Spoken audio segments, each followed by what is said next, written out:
राजस्थान के एक सुनसान गांव के किनारे एक ऊंट वाला रहता था। हर दिन वह गांव के पास से गुजरने वाले यात्रियों से पानी, खाना या कुछ पैसे मांगकर अपना गुजारा करता था। तेज धूप और तपते रेत के बीच उसकी जिंदगी केवल मांगने में ही बीत रही थी। एक दिन एक अमीर व्यापारी जो रेशमी कपड़े और गहनों से सजा ऊंट लेकर वहां से गुजर रहा था, ऊंट वाले की नजर में आया। ऊंट वाले ने सोचा, यह आदमी तो बहुत अमीर लगता है। अगर इससे मदद मांगूंगा तो जरूर कुछ अच्छा मिलेगा। ऊंट वाले ने झुककर कहा, साहब, इस रेगिस्तान में मैं भूखा प्यासा हूं, कुछ मदद कर दीजिए। व्यापारी ने रुककर ऊंट वाले की ओर देखा और पूछा, तुम हर समय मांगते ही रहते हो, क्या कभी किसी को कुछ दिया भी है? ऊंट वाले ने अचकचाकर जवाब दिया, मैं तो गरीब हूं साहब, मेरे पास किसी को देने के लिए कुछ नहीं है। व्यापारी हंसते हुए बोला, जब तक तुम किसी को कुछ नहीं दे सकते तब तक मांगने का भी हक नहीं है।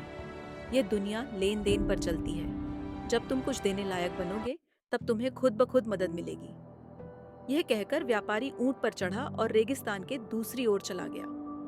ऊंट वाले के मन में व्यापारी की बात गहरी उतर गई।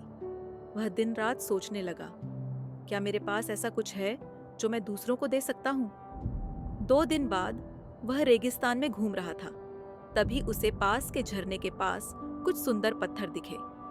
उनमें से कुछ पत्थर सूरज की रोशनी में चमक रहे थे। ऊंट वाले को एक ख्याल आया, क्यों न मैं इन पत्थरों को यात्रियों को भेंट में दूं? यह उनकी यात्रा की यादगार बन सकते हैं।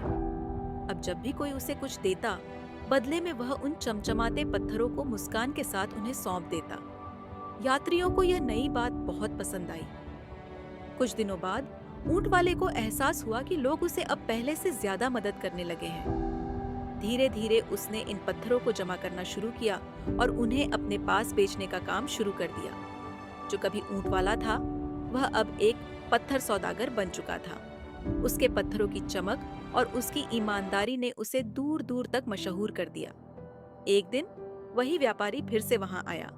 उसने ऊंट वाले को चमचमाते पत्थरों के साथ देखा और पहचानते हुए बोला, क्या यह वही ऊंट वाला है जिसने मुझसे मदद मांगी थी?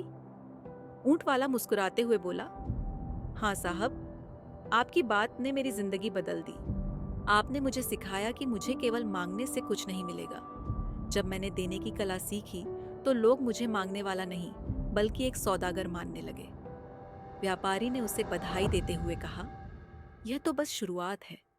तुमने अपनी सोच बदली और यह साबित कर दिया कि इंसान की सफलता उसकी मेहनत और सोच में छिपी होती है।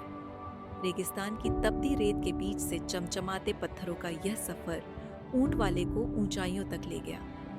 यह कहानी हमें सिखाती है कि मुश्किलें चाहे कितनी भी बड़ी हों, अगर हम अपनी सोच और नजरिया बदल लें तो सफलता तक पहुंचने का रास्ता खुद ब खुद बन जाता है।